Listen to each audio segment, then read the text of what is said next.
ഈ 4.5 കിലോ എന്നതിലാണ് എല്ലാവരും നിൽക്കുന്നത്. 4.5 കിലോ സ്വർണം പോയിട്ടില്ല.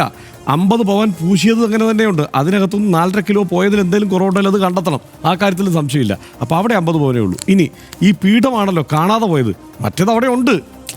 ഈ 4.5 കിലോ ഈ തൂക്കത്തിൽ മൊത്തത്തിൽ പണിക്കുറ്റമാണെന്ന് പറയുന്നു. തൂക്കത്തിൽ മൊത്തത്തിൽ കുറവ് വന്നത്, അത് സ്വർണ്ണമല്ല കുറവ് വന്നിട്ടുള്ളത്, അതവിടെ ഉണ്ട്. ഇനി താഴത്തെ പീഠത്തിലാകെ പൂശിയത് 3 പവനാണ്. ഈ കാണാതെ പോയി ഇപ്പം വീട്ടിൽ കണ്ടെടുത്തു എന്ന് പറഞ്ഞില്ലേ, ഏതാണ് ഈ ഉണ്ണികൃഷ്ണൻ പോറ്റിയുടെ അവിടുന്ന് കണ്ടെടുത്തു എന്ന് പറയുന്നത്, അത് 3 പവനാണ് അതിലുള്ളത്.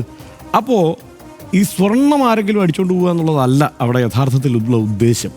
മറ്റൊരു വിവാദം ഉണ്ടാക്കുക, ഒരു പ്രശ്നം അവിടെ ആഗ്രഹിച്ചിരുന്നത് ഒരുപക്ഷെ ഉണ്ണികൃഷ്ണൻ പോറ്റി ആയിരിക്കാം. പക്ഷേ അന്നേരം അത് വിവാദമല്ലാതെ സ്വർണ്ണം ഉണ്ണികൃഷ്ണൻ പോറ്റിയുടെ ലക്ഷ്യമാണ് എന്ന് എൻ്റെ സാമാന്യ ബുദ്ധി കൊണ്ട് എനിക്ക് ചിന്തിച്ചിട്ട് തോന്നുന്നില്ല. കാരണം ഇത് കൊടുത്ത കക്ഷി അല്ലെങ്കിൽ ഇത് സ്പോൺസർ ചെയ്ത കക്ഷി ഈ ഉണ്ണികൃഷ്ണൻ പോറ്റി തന്നെയാണ്.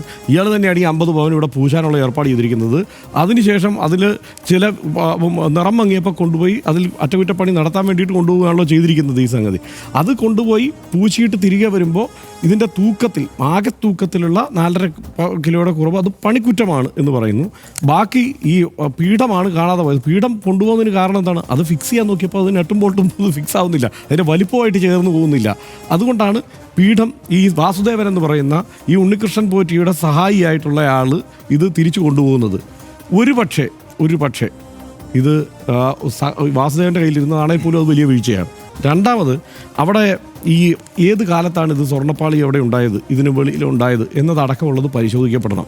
കാരണം ഈ ഇപ്പോൾ പറയുന്നല്ലോ 98 ഇതെല്ലാം സ്വർണ്ണം പൂശിയതാണ്. അങ്ങനെയല്ല, അതിൻ്റെ അകത്തെ കണക്കുകൾ ഞാൻ നോക്കി. 1998 വിജയമല്യയാണ് ഇതിൻ്റെ മേൽക്കൂര, വാതിലുകൾ, ഞാൻ പറയാം ചുമര്, ഇത്രയാണ് സ്വർണ്ണപ്പാളി കൊണ്ടുവച്ചത്. അത് അവിടെ വിജയമല്യയുടെ പടം വെക്കണം, പേര് വെക്കണം എന്നൊക്കെ ആവശ്യമുണ്ടായിരുന്നു. അത് സമ്മതിച്ചില്ല അന്ന്. അങ്ങനെയാണ് താഴെ പമ്പയിൽ കൊണ്ടുവന്ന് സ്വർണ്ണപ്പാളിയിൽ പേര് വെച്ചാണ്. അവിടെയാണ് നാട്ടുകാരുടെ പേര് എഴുതി കളിക്കുന്നു എന്ന് നമ്മൾ പണ്ട് പറഞ്ഞത്. അപ്പോൾ ഈ മുകളിൽ അന്ന് ഇത്രേ ചെയ്തിട്ടുള്ളൂ. ഇത് സ്വർണത്തിലേക്ക് കൊണ്ടുവന്നിട്ടില്ല 98 അന്നത്തെ കണക്കനുസരിച്ചാണെങ്കിൽ.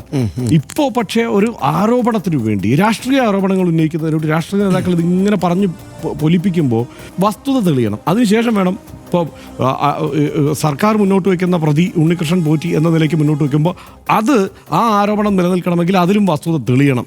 2, സർക്കാർ പ്രശാന്തിനെതിരെ ഈ ആരോപണം എല്ലാം ഉന്നയിച്ചത് ഈ അയ്യപ്പ സംഗമം നടക്കുന്ന സമയത്ത് ഇത് അടിച്ചുകൊണ്ട് പോയത് ദേവസ്വം ബോർഡാണ്, ദേവസ്വം ബോർഡിൻ്റെ പ്രസിഡന്റാണ് എന്ന മട്ടിൽ ഉയർന്ന ആരോപണങ്ങളും അടിസ്ഥാനരഹിതമാണ്.